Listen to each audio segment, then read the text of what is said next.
So obviously we know that the leadership in Malawi is under a lot of pressure with civic unrest that's really taken its toll. Has any of that political situation had a bearing on the currency?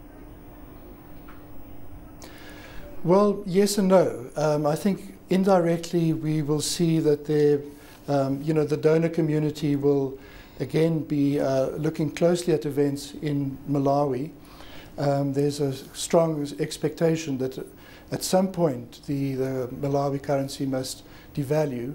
The value that it's sitting at currently, pegged at about 150, has introduced a number of structural issues into the economy.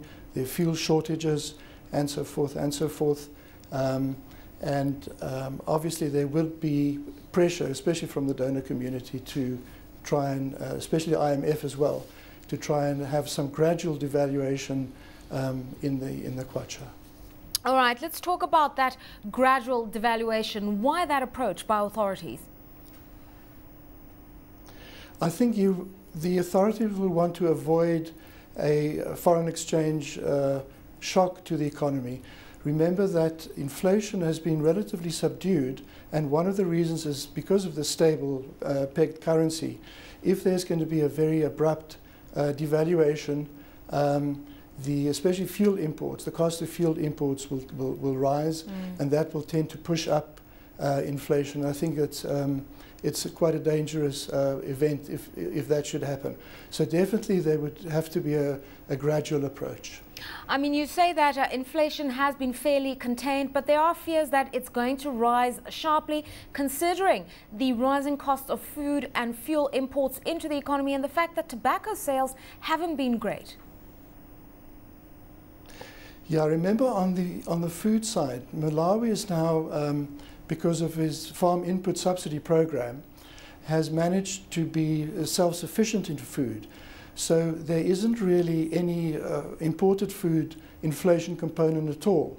In fact, the food component is relatively subdued. It's really just on the transport and fuel side where there will be pressure coming into the overall inflation numbers. Let's talk about the fact that Malawi is faced with a double jeopardy. They've got aid suspended by the UK, particularly on the budget. And then they've got the IMF concerned that they haven't completed their fiscal review program. And part of the requirements of that fiscal review program is a flexible exchange rate. And they insist on a pegged exchange rate. How is all of this going to impact basically the government's ability just to manage the economy? Well, the fiscal deficit, of course, is now a problem. The last budget was a zero deficit budget. The Minister of Finance expected that foreign grants would fall by something like 25%. The United Kingdom, which is the biggest donor, it contributes something like 15% to the grant component, has now apparently suspended all aid to Malawi. That aid typically amounts to something like £93 million per year, which is equivalent to about $150 million per year. So that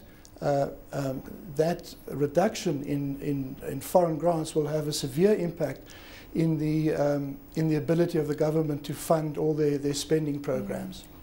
Forex reserves. Moreover, on the okay, finish your sentence. On the IMF side,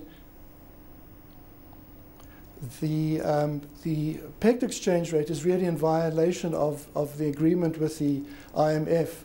And I think a number of donors are in fact watching what the relationship, how that relationship with the IMF will develop, to consider whether they will return as donors. Remember that the donor element is a substantial share of the overall GDP of Malawi. It's equivalent to something like between 8 and 12% of GDP. So that a withdrawal of those amounts of money can do a lot of damage to the overall economy. Okay, thanks so much for your time. Unfortunately, we can't continue with our conversation, but as the story unfolds in Malawi, we'll keep on keeping our tabs on that currency and economy.